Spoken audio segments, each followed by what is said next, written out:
মায়ের হাতে সেই খিচুড়ি রান্না, মায়ের হাতে সেই পায়েস, সিমাই, সেই মজা আসলে অন্য কোথাও পাওয়া সম্ভব না। এটা শুধু মায়ের হাতেই সম্ভব।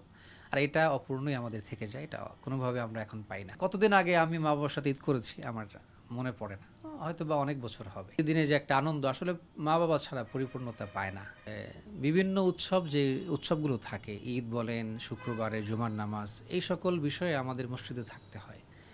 তার কারণ হলো মুসলমানদের যে সবচেয়ে বড় বড় উৎসব ঈদ উল ফিতর বা ঈদ উল আজহা, এই সকল অপশনে আমাদেরকে মুখ্য ভূমিকা পালন করতে হয়। ঈদের জামাতগুলো পরিচালনা করতে হয়। তো এই সকল জায়গাতে যারা ইমাম থাকেন, খতিব সাহেব থাকেন, তারা যদি না থাকেন তো এই সকল জামাতগুলো পরিচালনা করা সম্ভব না। তো এই জন্যই আমাদেরকে দিনের স্বার্থে, ইসলাম ও মুসলমানদের স্বার্থে আমাদেরকে সব কিছু ত্যাগ করে, মা বাবা, গ্রামের সেই টান, নারীর টান, সব কিছু ভুলে আমাদেরকে দিনের স্বার্থে, দিন রক্ষার স্বার্থে আমাদেরকে শহরে বা বিভিন্ন কর্মস্থলে থাকতে হয়। তার কারণ হলো সবাই তো আর দেশে যায় না, সবাই গ্রামের দিকে ছুটে না।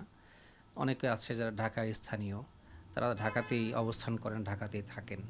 অনেকে বা আবার কর্মব্যস্ততার কারণে ছুটি পান না। তো বিভিন্ন কারণেই লোকজন শহরের মধ্যেও বসবাস করেন, তারাও ঈদের সময় থাকেন। তো সকলের স্বার্থেই আমাদেরকে সব কিছু ত্যাগ করে, মা বাবার সাথে ঈদের যে একটা আনন্দ, সেটাকে ত্যাগ করে কষ্ট নিয়ে ওইখানে থাকতে হয়। সব কিছুর উদ্দেশ্য হলো দিন রক্ষা করা এবং আল্লাহ এবং তার রাসূলের সন্তুষ্টি অর্জন করা। আসলে এটা যদি বলেন দুনিয়াবি হাইসিয়ত বা দুনিয়াবি দৃষ্টিকোণ থেকে যদি বলা যায়, অবশ্যই আমরা যখন দেখি যে মানুষ ছুটি পাচ্ছে, এই বছর যেমন লম্বা ছুটি পেয়েছে, মানুষ অনেক আগের থেকেই সবাই যাচ্ছে দেশের বাড়িতে। আমাদের অনেক আত্মীয় স্বজনও মাশাআল্লাহ দেশে চলে গিয়েছে। ওইদিকে তাকাইলে তখন খারাপ লাগে যে মা বাবা দেশে আছে, আমরা এখানে আছি। ঈদের দিনে যে একটা আনন্দ আসলে মা বাবা ছাড়া পরিপূর্ণতা পায় না। এদিক দিয়ে একটু হলেও কষ্ট অনুভব হয়। যদি মা বাবার সাথে আমরা ঈদ করতে পারতাম, সেটা আরও অবশ্যই ঈদের আনন্দ আরও বহুগুণে বৃদ্ধি পেত, বাড়ত। এই জন্য এই দৃষ্টিকোণ থেকে একটু কষ্ট লাগে। কিন্তু যখন মনে হয় যে না, আমার দ্বারা দিনের একটা কাজ হচ্ছে, আল্লাহ এবং তার রাসূলের একটা হুকুম আমার দ্বারা মাশাআল্লাহ সমুন্নত থাকছে, ঠিক থাকতেছে, তখন এটা খারাপ লাগে না, ভালোই লাগে যে না আলহামদুলিল্লাহ আমি একটা দিনের কাজ করতে পারতেছি, আল্লাহ আমার দ্বারা এই কাজটা করিয়ে নিচ্ছেন, তখন ভালো লাগে। কিন্তু ওই যে বললাম যেটা, মা বাবার সাথে করতে না পারার, এটা একটা দুঃখ, আক্ষেপ, এটা অবশ্যই আছে, কিছুটা আছে। আমি যেহেতু আগেই বলেছি, এই ইমামতি বা খতিব যে পেশা, এটাতে আমি প্রায় 12 বছর, 11-12 বছর ধরে এখানে আছি বা বিভিন্ন জায়গাতে ছিলাম। এর আগে যখন আমি ছাত্র জীবনে ছিলাম, তখন মনে পড়ে যে ঈদ উল ফিতরের ছুটিতে বাড়িতে যাইতাম, মা বাবার সাথে ঈদ করতাম। আবার মাদ্রাসায় ভর্তি হওয়ার পর থেকে নিয়ে ঈদ উল আজহা, যেটা কুরবানির ঈদ, সেটাও বাড়িতে করা হয়নি। তার কারণ আপনারা জানেন যে এই কুরবানির ঈদে আমাদের কওমি মাদ্রাসাগুলোতে চামড়া কালেকশন করতে হয়, সেখানেও বাধ্যতামূলক আমাদেরকে থাকতে হয়। এই জন্য প্রায় কতদিন আগে আমি মা বাবার সাথে ঈদ করেছি আমার মনে পড়ে না, হয়তো বা অনেক বছর হবে। অবশ্যই এটা আছে। যদি আমি বলি যে আসলে ঈদের দিন এটা বিশেষ একটা দিন, আমাদের মুসলমানদের সবচেয়ে বড় আনন্দ উৎসবের দিন। এদিন আল্লাহ তাআলা মেজবান হন, বান্দা মেহমান। আল্লাহ নিজে মেহমানদারি করেন বান্দার।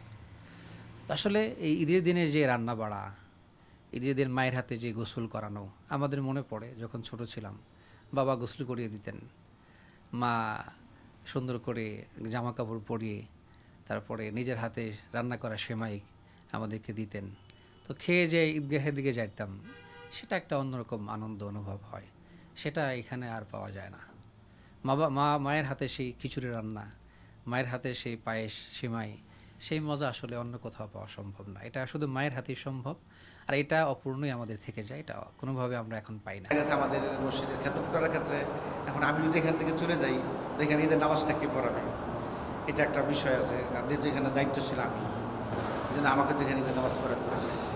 আমরা চলু করে কীভাবে নামাজ পড়বো, এরকমভাবে প্রত্যেকটা ইমাম সাহেবের ক্ষেত্রে এইটা আর কি দায়িত্ব, যে যারা থাকেন ওনারা মসজিদে নামাজ। হ্যাঁ, ছোটোবেলায় স্মৃতি ওরা কাছে দেখা যাচ্ছে যে ছোটোবেলায় যখন আমি বাড়িতে ছিলাম, মার সাথে লেখাপড়া করে পরে যখন ঈদের একদিন দুদিন আগে বাড়িতে যেতাম, তো ওখানে দেখা যেত যে ঈদগাহ যাওয়ার আগে আমাদের সকালবেলা আমাদের আম্মা নাস্তা দিত, সেমাই, হাতের শিও যেটাকে বলা হয়, হাতের সেমাই একটা আছে, ওটা দিত। তো দেওয়ার পর আম্মা দেওয়ার পরে এই রোজারিতে আমরা খেয়ে তারপরে আমরা ঈদগাতে সবাই দল বেঁধে ভাই ব্রাদার যারা আছি আমাদের আব্বা তারপরে আমাদের চাচারা সবাই মিলে আমরা একসাথে আমাদের ঈদগাহ কয়েকটা এলাকা মিরাত একটা ঈদগাহ ছিল, ওখানে আমরা সবাই সাক্ষাৎ হতো বছরে 2বার করে আমাদের এখানে। তো অনেক ভালো লাগতো আলহামদুলিল্লাহ। হ্যাঁ অবশ্যই, এখানে ওই সময়টা তো অবশ্যই মিস করি এবং অনেক সময় বাসায়ও আমার পরিবারের সাথে আলোচনা করি। ছেলেমেয়েরা অনেক সময় বলে যে আব্বু দেশে যাবো না, কিন্তু আজকেও আমার ছেলেরা বলছে আব্বু কবে যাবো দেশে, বাড়িতে কবে যাবো, বাড়িতে গিয়ে ঈদ করবো। বলছে ঈদের নামাজ পড়ে হয়তো ইনশাল্লাহ যাওয়া হবে আর কি। এটা আমার ছেলেকে বলছে। আসলে মায়ের হাতের খাবার তো অনেক মজা, মায়ের হাতের খাবার মতো কোনো খাবার না। তবে আসলে দুঃখ বিষয় আমার আম্মা দুনিয়াতে নাই। আমার আম্মা এই আজকে প্রায় 11-12 বছর হয়ে গেছে আমার আব্বা দুনিয়া থেকে চলে গেছে। আব্বা আছে বাড়িতে, বৃদ্ধ আব্বা থাকেন। আব্বাকেই ইয়ে করে আমার মা আছে, সৎমা যাকে বলে, ওনাকে আছে, ওনার এখানে থেকে আত্মীয়স্বজন আছে, ওনার সাথে পরবর্তী সময়টা আর কি কাটাই। ভাই ব্রাদার আছে, ওনাদেরকে নিয়েই আমি সময় কাটাই আর কি বাড়িতে গেলে।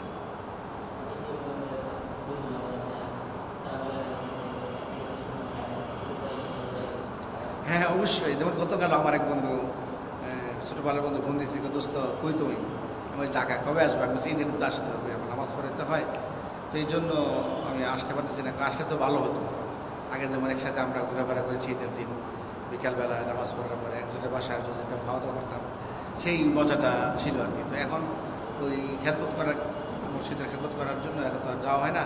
তো দেখা যাচ্ছে হয়তো ঈদের পরের দিন বা 2 দিন পরে একটু যাওয়া হয়, দিক সেদিক গিয়ে হয়, ওটা আবার চলে আসে আর কি আমাদের।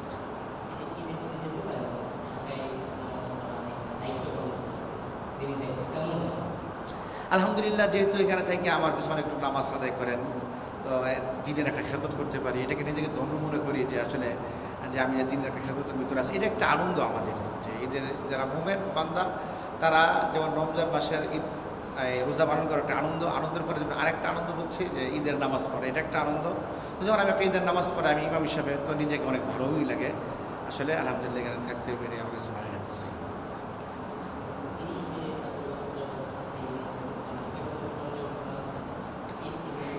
ঢাকাতে ঈদ দিনে স্মরণীয় হলো, যেমন ঢাকা আমার অনেক শুভাকাঙ্ক্ষী আছে, অনেক এলাকা, অনেকে বলে যে চলেন এদিকে আমাদের বাসায় যাবো, এখানে যাবো, অনেকে চলে এখানে যাই বলে, অনেক সময় বন্ধু বান্ধব আছে চলো আমরা যাবো ওইখানে যাই, একটু ঘুরে আসি, অনেক সময় বলে থাকলে আর কি কথা বলে। আর অনেক সময় দেখা যাচ্ছে আমি নামাজ পড়াইয়া এই ঘন্টা 2-1 পরে আবার ফ্যামিলিদেরকে নিয়ে আবার বাসায় চলে যাই। অনেক সময় দেখা যাচ্ছে যে আমাদের দেশে বাড়ি যাই, আবার কুরবানির সময় আসলে যাওয়া হয় না, 1-2 দিন পরে যাওয়া হয় কুরবানির সময়। রমজান ঈদের দিন হয়তো ঈদের দিন যাই, আর নয়তো ঈদের পরের দিন চলে যায়।